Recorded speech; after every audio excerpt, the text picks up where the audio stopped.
Anisa. This is Explorer Vidhu and I welcome you all to my channel. दर्रा के खूबसूरत जंगलों के बीच आज मैं पहुंची हूँ रहस्यमय अबली मिनी के महल में। रोमांस, त्रासदियों, रहस्यों और पारलौकिक कहानियों से घिरा ये प्राचीन महल राजा मुकुंदराज सिंह और अबली मिनी के शाश्वत बंधन का मूक गवाह रहा है।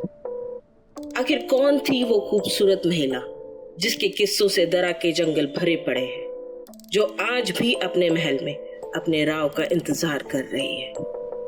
तो आइए जानते हैं इस रहस्यमय कहानी के बारे में।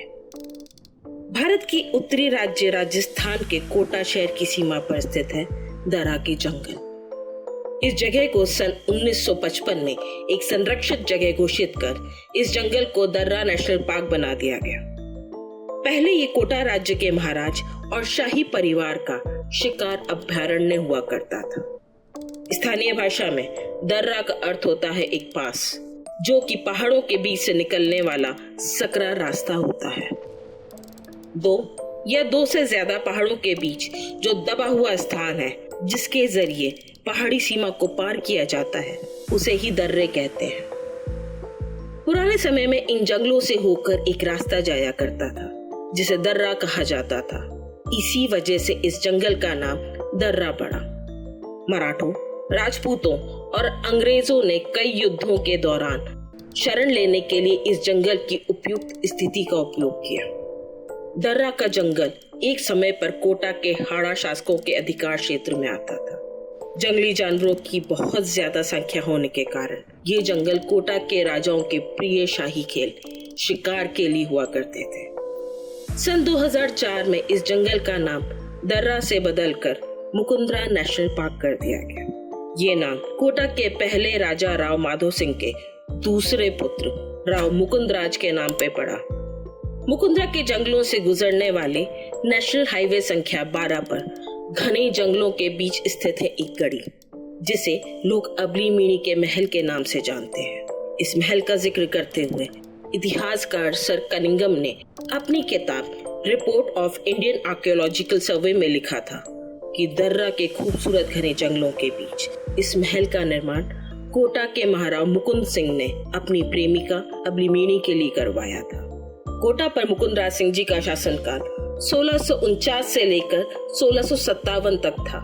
दर्रा के जंगलों में मुकुंदराज सिंह जी के बड़े भाई का महल किशोर सागर महल हुआ करता था, जिसके खंडर अब भी दर्रा के जंगलों में मौजूद हैं। मुकुंदराज जब भी शिकार के लिए इन जंगलों में आया करते थे तो किशोर सागर महल में ही रहा करते थे। मुकुंदराज जी एक मजबूत कदकाठी के स्वामी थे और साथ ही उग्र कामुक प्रवृत्ति के भी थे। जब मैं अबली मिनी महल पहुंची तब वहां पर एक लोकल गाइड शर्मा जी ने मुझे इस महल से जुड़ी हुई कई सारी कहानियां सुनाई और पूरा महल भी दिखाया। अबली मिनी महल पहाड़ पर बना 2 मंजिला महल है। एक बड़े से दरवाजे से अंदर आते ही एक बहुत बड़ा बगीचा दिखाई देता है। इस बगीचे के एक तरफ एक बावड़ी बनी हुई है। शर्मा जी ने हमें बताया कि ये बावड़ी ज्यादा गहरी नहीं है, पर फिर भी ये कभी नहीं सूखती और ना ही इसके पानी का स्तर कभी कम होता है। महल के अंदर नीचे की तरफ 2 चौबारे बने हुए हैं और हर चौबारे के बीच में एक तिबारी है। महल के नीचे के भाग में ही रसोई और एक परांदा बना हुआ है। परांदा उस जगह को कहा जाता था जहाँ पर पीने के पानी को संग्रहित करके रखा जाता था। महल के बीच ही एक बड़ा सा चौकोर कुंड भी है, जिसका उपयोग स्नान आदि के लिए किया जाता था और इस कुंड में पानी बगीचे में स्थित बावड़ी से आता था। बाकी के कमरे दास दासियों के लिए हुआ करते थे और इन्हीं कमरों के बाहर ही आंगन में एक बड़ा सा आम का पेड़ था, जिसे कुछ सालों पहले मरम्मत के दौरान हटा दिया गया। जिस जगह से ये पेड़ हटाया गया था वहां पुरातत्व वालों को एक अंडरग्राउंड सेप्टिक टैंक सिस्टम मिला था और ये अभी भी वहां पर मौजूद है। अबली का शयन कक्ष महल की ऊपरी मंजिल पर हुआ करता था। अबली के कमरों में कई सारे झरोके भी हैं जो मुख्य सड़क की ओर खुलते हैं और बाहर से देखने पर बेहद ही खूबसूरत नजर आते हैं। और इन सब के बीच में शर्मा जी हमें यहाँ के शाही शौचालय दिखाना नहीं भूले। महल की सुरक्षा के लिए चारों ओर ऊंची दीवारें बनाई हुई हैं। महल के पीछे की ओर एक छोटा सा शिव मंदिर भी है, जहाँ अबली पूजा करने जाया करती थी। बगीचे से होते हुए कुछ सीढ़ियां ऊपर पहाड़ी की तरफ जाती थी, जहां पर एक छतरी बनी हुई है। इसी छतरी में दिया जलाया जाता था, जिसकी रोशनी किशोर सागर महल और खैराबाद तक दिखाई देती थी। अब इन सीढ़ियों को बंद कर दिया गया है, क्योंकि वर्तमान में महल के ठीक पीछे से रेलवे की पटरियां गुजरती हैं। इसीलिए सुरक्षा की दृष्टि से बीच में से सीढ़ियों को तोड़कर दरवाजे को चुन दिया गया है। अब आते हैं उन कहानियों पर जिनको सुनकर मैं इस महल की तरफ आकर्षित हुई और दर्रा के जंगलों में पहुंची। एक बार मुकुंदराज दर्रा के जंगलों में शिकार के लिए निकले थे। तभी घने जंगलों के बीच से उन्हें कुछ आवाजें सुनाई दी। आवाजों की तरफ जब वह बढ़े और झाड़ियों से होकर एक खुली जगह पे पहुंचे, तो उन्होंने एक लंबी छरहरी काया वाली एक अप्सराओं सी खूबसूरत महिला को देखा। उस महिला के सर पर पानी से भरे 2 घड़े रखे हुए थे, परंतु इसके बावजूद वो लड़ते हुए 2 भीमकाय सांडों को सींग से अपने हाथों से पकड़कर अलग कर रही थी। राजा मुकुंद इस दृश्य को देखकर न सिर्फ चकित रह गए, बल्कि उस खूबसूरत महिला पर मोहित हो गए। वो अप्सराओं से खूबसूरत और बला की ताकतवर महिला थी खैराबाद की अबली मीणी। यहाँ मैं बताना चाहूंगी, खैराबाद दर्रा से करीब 8 से 10 किलोमीटर की दूरी पर स्थित है। राव मुकुंद अबली पर पूरी तरह से मोहित हो गए थे और उसको हर कीमत पर पाना चाहते थे। राव मुकुंद ने अबली के सामने अपने प्रेम का प्रस्ताव रखा, लेकिन अबली राव मुकुंद के व्यक्तित्व से अच्छी तरह से परिचित थी, जिस वजह से उनको टालने के लिए अबली ने राव मुकुंद के सामने एक शर्त रखी कि मुकुंद अबली के लिए एक महल का निर्माण करे, जिसमें जलने वाले दिए की रोशनी उनके गांव खैराबाद में दिखाई दिया करे, और राव मुकुंद के महल में जलने वाले दिए की रोशनी अबली को उसके अपने महल में दिखाई दिया करे। परंतु राव मुकुंद को वाकई में अबली से प्रेम हो गया था, इसीलिए उन्होंने दर्रा के जंगल में उसी जगह पे महल का निर्माण कराया जहां पर उन्होंने पहली बार अबली को देखा था। उस महल के शीर्ष पर जलने वाले दिए की रोशनी खैराबाद तक दिखाई देती थी। अबली के नाम से ही इस महल को अबली मीणी महल या अबली की गढ़ी के नाम से जाना गया। इस महल के बन जाने के बाद अबली ने राव के प्रेम को सही मानकर उसको स्वीकार कर लिया और महल में उनके साथ ही रहने लगी। जब तक राव मुकुंद जीवित रहे, अबली से ही प्रेम करते रहे।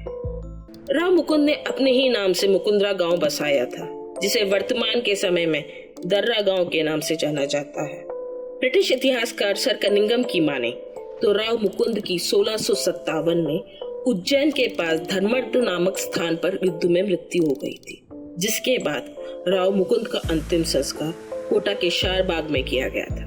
ब्रिटिश इतिहासकार के अनुसार मुकुंद की मृत्यु के बाद राजा की सभी रानियां और पटरानियां सती हो गई थी और इन्हीं के साथ ही अबली भी सती हो गई थी। परंतु भारतीय इतिहासकार इस तथ्य को खारिज करते हैं। किसी व्यक्ति की ब्याहता ही उसके लिए सती हो सकती है जिसने सत्व का पालन किया हो। किसी और की बीवी किसी और के लिए सती नहीं हो सकती थी। भारतीय इतिहासकारों के अनुसार अबली राव मुकुंद की पत्नी नहीं थी, उनकी प्रेयसी थी। जब राव मुकुंद को अबली मिली थी तो वो पहले से ही शादीशुदा थी, और जब अबली के पति को राव और अबली के बारे में पता चला तो वो बहुत क्रोधित हो गया। जब अबली और राव साथ थे तब अबली का पति हाथ में चाकू लेकर राव पर हमला करने आया, जिसे राव के सुरक्षा कर्मियों ने नाकाम कर दिया। तब राव मुकुंद ने अबली के पति को खुश करने के लिए दर्रा घाटी की पूरी जागीर ही उसे दे दी और साथ ही ये हक भी दिया कि वह इस मार्ग से गुजरने वाले हर शख्स से कर के रूप में राशि वसूल कर सकेगा। उस समय पर हाड़ौती और मालवा को जोड़ने वाला यही एकमात्र मार्ग था। इसके बाद अबली पूर्ण रूप से मुकुंदराव की हो गई और वह मुकुंदराव की मृत्यु के बाद भी जीवित थी और बूढ़ी होकर चल बसी। एक और कहानी जिसके बारे में बहुत ही कम लोग जानते हैं, ऐसा मुझे यहाँ के लोकल लोगों ने बताया। उस व्यक्ति ने अपना नाम नहीं बताने की शर्त पे मुझे कहानी सुनाई, जो कि इस प्रकार है।